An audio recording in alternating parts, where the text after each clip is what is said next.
Welcome to my dirty basement hovel. You can see my love for the topic at hand here.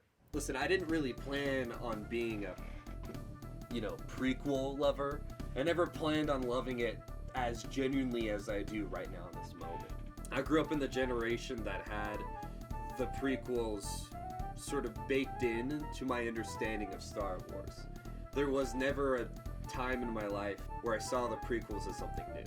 It was just a given. The only one I remember watching was Revenge of the Sith. But growing up with unlimited access to the internet has boggled my mind and has damned my soul to hell, and also gave me an unhealthy view of the prequels. Because that early 21st century trilogy was as foundational to my life as the hatred for it was. I couldn't pick up the I like Anakin stick while also not picking up the oh so you hate sand stick either. They're inseparable. It's so awful. Sucks. Ooh, I wish I could kill Jar Jar Binks as the original. It seems like every single movie after Star Wars, the original one, A New Hope, Episode 4, it seems like that every single movie has disappointed at least one person. I recently ran a poll for my friends to see what the favorite and least favorite Star Wars movie was. The results are rather divided. It's curious, almost, about how divided the fan base is. I feel like before the sequels came out, if you were to ask the same group that question, you would have less people liking the prequels. I think a couple of factors has changed people's opinion on the prequels. One of them being the memes. That's right. I think the memes saved the prequels in a way. Not from total oblivion, in one aspect or another. Being able to make fun of it allowed people to actually look at it. Just after the 7th movie came out, prequel memes was created. You know the subreddit prequel memes? It has like 3.5 million subscribers. That's a lot of subscribers, especially compared to its other counterparts. It has more than doubled the amount of the two of them combined.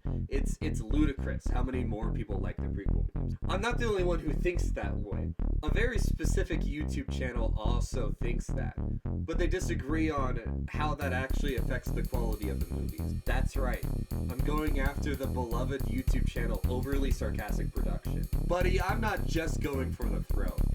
I am the throat. But I've been obsessing over the words that they have said to the point that I've convinced my professor that this is an experimental creative nonfiction essay, when in reality it's just a white guy complaining about Star Wars. Let me just play 2 clips. See what you think. Last time we talked about Rogue One, talking about why, among other things, the Star Wars prequels did not necessarily fit the tone as intended. They didn't quite nail the assignment as George Lucas might have hoped. They were aiming for tragedy, but they landed in meme land instead. And we talked a little bit about this and why the viewing experience is a little choppy, a little jar. I don't think you can say that because something is memed on means that it's no longer a tragedy. Being able to make fun of it doesn't necessarily mean that it's bad, nor that it doesn't fit the bill or the genre or whatever. Anyone who disagrees with me on this, hopefully better not like Lord of the Rings. You know, the movie trilogy that's also been memed to death, perchance. But that part of the video didn't make me incredibly angry. What really bothered me was a very specific line that Red says. Best from these characters. We get to see Anakin being truly heroic. I was gonna say, because that was something that even the 2D Clone Wars didn't do very much of. 3D Clone Wars seems like they went out of their way to be like, hey, we're gonna try and actually delve into Anakin's head and explain how he can go from we can't do this, it's not the Jedi way, to, yeah, let's execute some children in the space of a 10-minute turnaround. Like, what kind of person has that switch in their head? And that was not something that Episode 2 did, because Episode 2 just could not resist foreshadowing at every turn, this guy's gonna turn into Darth Vader, so he just keeps doing bad things and crimes, and they keep blasting the Imperial March anytime he does anything mildly sinister. I'm confused.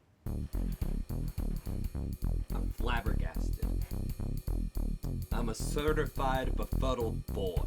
I am astonished beyond all measure as to how confidently she can misremember a movie she is dunking on. You want to know how many times the Imperial March plays in episode 2 Attack of the Clones? Take a wild guess. Twice. Imperial March plays twice. The Imperial March plays twice in the entire movie. Twice.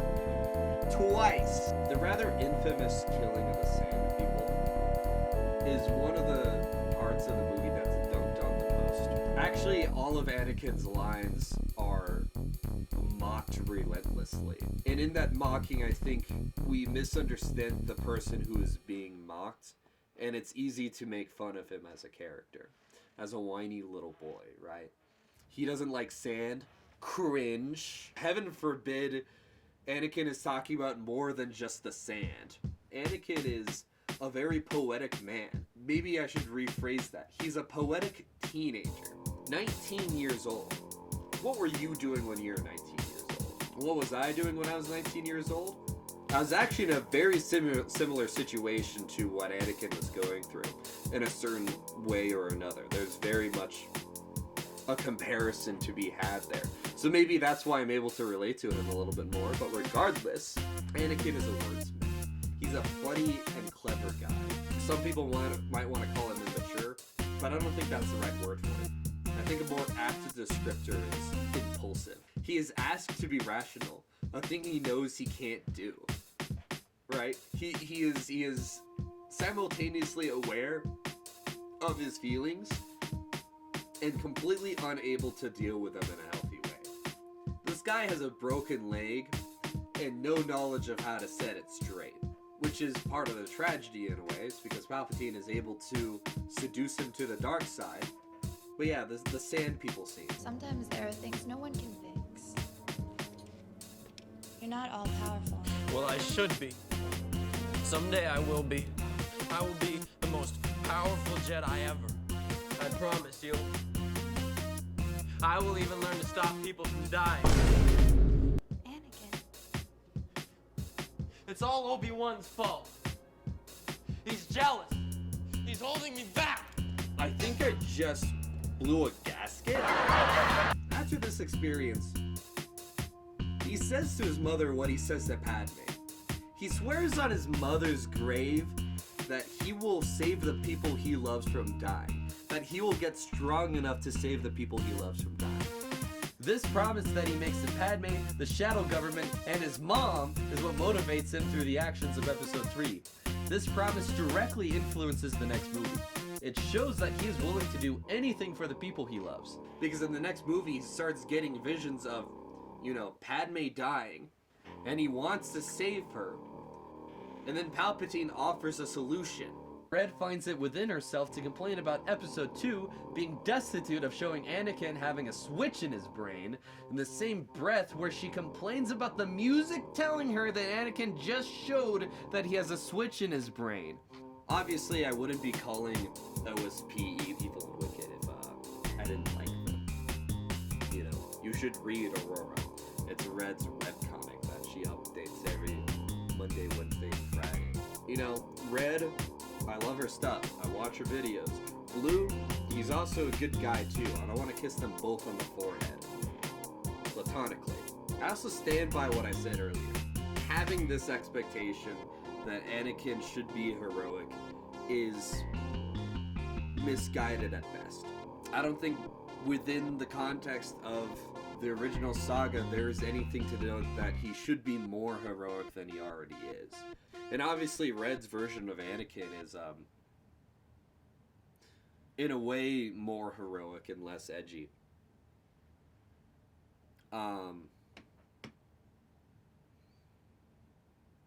I just crapped myself. Ooh.